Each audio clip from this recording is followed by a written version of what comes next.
മനുഷ്യൻ കൊലയാളിയാണെങ്കിൽ അവനെ തൂക്കിക്കൊല്ലുവാൻ ഈ നാട്ടിൽ നിയമമുണ്ട്. മനുഷ്യ സമൂഹം അക്രമാസക്തരായാൽ കാഴ്ചയിൽ തന്നെ വെടിവെച്ചു കൊല്ലുവാൻ ഇവിടെ നിയമമുണ്ട്.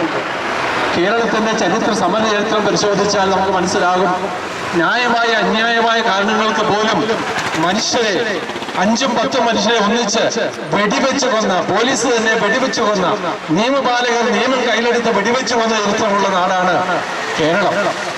ഇത് തന്നെ രാജ്യത്തിന്റെ പല ഭാഗങ്ങളിലും നടന്നിട്ടുണ്ട്. എന്നാൽ മനുഷ്യനെ ആക്രമിച്ചു കൊല്ലുന്ന വന്യമൃഗങ്ങളെ മാനസികമായിട്ട് പോലും പീഡിപ്പിക്കുവാൻ പാടില്ല എന്നുള്ള മനോഭാവത്തില് വനപാലകരും നിയമപാലകരും ഇവിടെ ഭരണകർത്താക്കളും ഇറങ്ങിച്ചെല്ലുമ്പോൾ സാധാരണ മനുഷ്യൻ എങ്ങനെ ഈ ഭൂമികയിൽ ജീവിച്ചു പോകും? ന്യായമായ ചോദ്യമാണ്. അതുകൊണ്ട് തന്നെ ഭീതിയുടെയും സങ്കടത്തിന്റെയും ഉത്കണ്ഠകളുടെയും നിഴലിലാണ് നമ്മുടെ മലയോര പ്രദേശങ്ങളിലും ഈ ഹൈറേഞ്ച് പ്രദേശത്തും ഈ കിഴക്കൻ പ്രദേശത്തും ഒക്കെ ആയിട്ടുള്ള ആളുകളുള്ളത്. മലയോര പ്രദേശം മാത്രമല്ല, പൊൻകുന്നം ടൗണിൽ നിവസിക്കുന്ന ഒരു ആൾ പറയുകയായിരുന്നു, പൊൻകുന്നം ടൗണിൽ മലയുണ്ണാൻ പ്രത്യക്ഷപ്പെട്ടു കഴിഞ്ഞ ദിവസം. വനാന്തരങ്ങളിൽ മാത്രം കാണുന്ന മലയുണ്ണാൻ പൊൻകുന്നം പോലുള്ള ടൗൺ പ്രദേശത്ത് പ്രത്യക്ഷപ്പെട്ടുവെങ്കിൽ ഇനി വരാനിരിക്കുന്ന വലിയ കൊടിയ സ്ഥിതിവിശേഷങ്ങളുടെ സൂചന മാത്രമാണ്. അങ്ങനെയെങ്കിൽ ഇതിന് ഉത്തരവാദികൾ ആരാണ്? ഇതിന് പരിഹാരം കണ്ടെത്തേണ്ടവരാരാണ്?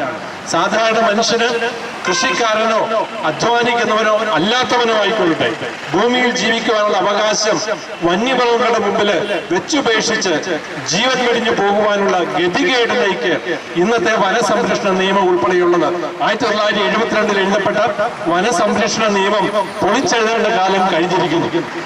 മൃഗങ്ങൾക്ക് എല്ലാവിധ സംരക്ഷണവും ആനുകൂല്യങ്ങളും ഉള്ളപ്പോഴും മനുഷ്യജീവന് യാതൊരു വിലയുമില്ല.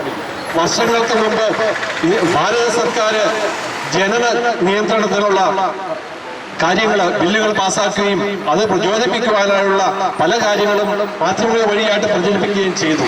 അതുകൊണ്ട് മനുഷ്യന്റെ എണ്ണം കുറയ്ക്കുവാനുള്ള പ്രകൃതി ദൈവം നമുക്ക് നൽകിയിരിക്കുന്ന എണ്ണം കുറയ്ക്കുവാനുള്ള പരിശ്രമങ്ങൾ നിയമത്തിന്റെ ബലത്തോടുകൂടി നടത്തുമ്പോഴും മനുഷ്യന് മൃഗത്തിന്റെ പോലും തുല്യമായ അവകാശമില്ലാത്ത അവസ്ഥയിലേക്ക് വന്നിരിക്കുകയാണ്.